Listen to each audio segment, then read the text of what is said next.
কে বলছেন? আমি বলছি। আমি কে? পুতুল।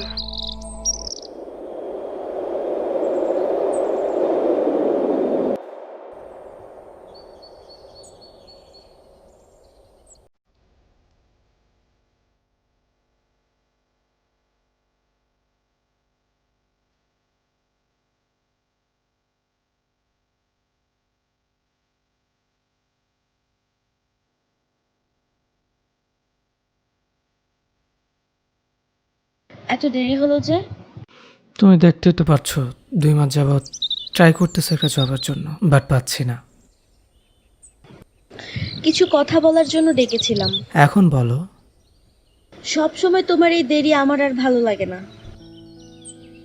তুমি দেখতেই পাচ্ছ একটা চাকরির জন্য দৌড়াদৌড়ি করতেছে, ঠিকভাবে পাচ্ছিও না, একটু ব্যস্ত সময় পার করতেছে। কি হয়েছে, বাসা থেকে কি বিয়ে ঠিক করছে? না, তাহলে দেখো আমি তোমার সাথে আর এই রিলেশনটা রাখতে চাচ্ছি না। ফাইজলামি বাদ দাও তো। সত্যি। তুমি তো জানো তুমি এখন অনেক বেশি ব্যস্ত থাকো। তোমার এই ব্যস্ততার মাঝে আমাকে অন্য কেউ সময় দিয়েছে। তার সাথে কথা বলতে বলতে তার প্রতি ভালো লাগা কাজ করা। এখন তাকে ছাড়া আমি আর কিছু ভাবতেও পারি না। আমি তাকে ভালোবেসে ফেলেছি।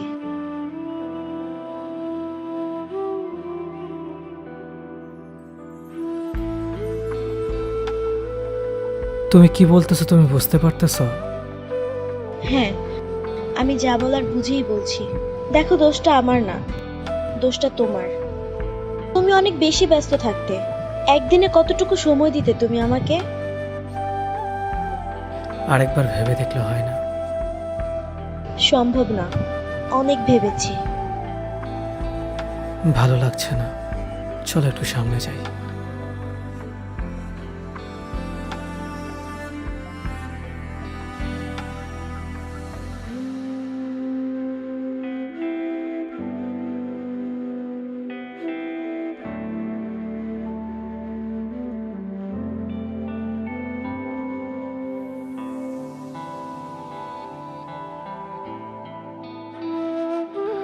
তাহলে এটাই কি তোমার শেষ সিদ্ধান্ত?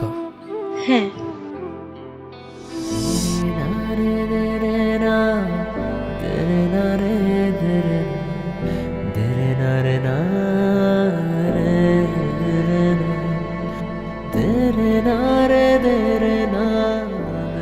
আমাদের সমাজে এখনো একটা চাকরির জন্য ভালোবাসা হারাতে হয়, একটা চাকরির জন্য বিসর্জন দিতে হয় নিজের আপন মানুষটাকে।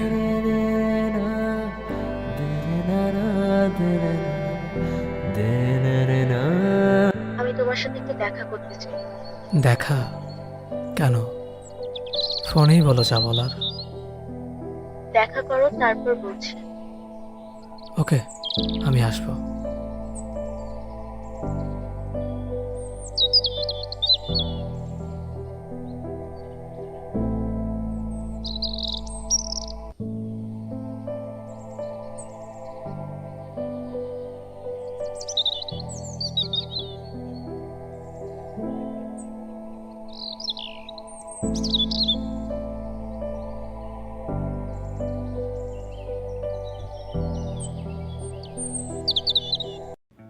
কেমন আছো তুমি? ভালো, তুমি কেমন আছো? বাসা সবাই কেমন আছে? ভালো। তোমার পড়াশোনা কেমন চলছে? সব ঠিক আছে। আচ্ছা, একটা কথা ছিল। হ্যাঁ বলো। আমি তোমাকে অনেক বেশি কষ্ট দিয়ে ফেলেছি, তাই না? আচ্ছা বাদ দাও এসব কথা। নিউ রিলেশন কেমন চলছে? ভালো। আচ্ছা ওয়েট, 1 মিনিট, একটা কল আসছে।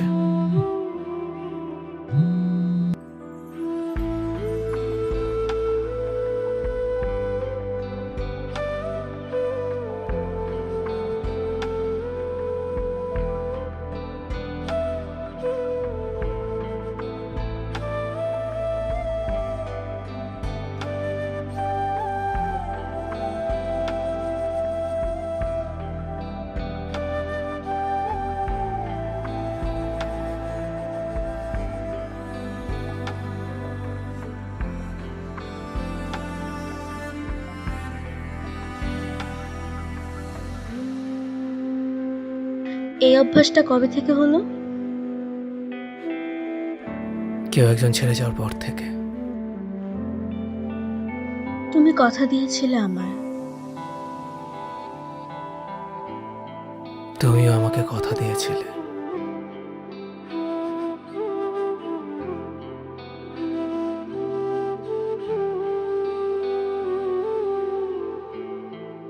ওটা আর কখনো খাবে না।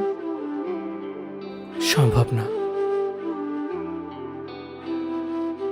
তুমি চলে যাওয়ার পরে তোমাকে ভোলার জন্য এটাই ছিল একমাত্র মাধ্যম।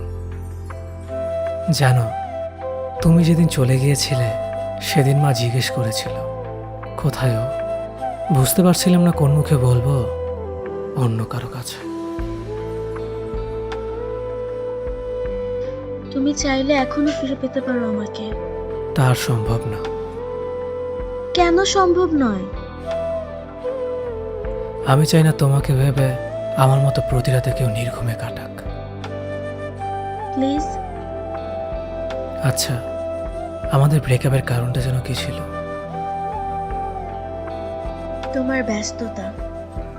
আমি আজও অনেক ব্যস্ত আমার ফ্যামিলি আর ক্যারিয়ার নিয়ে। আচ্ছা থাকো, আমি আসছি।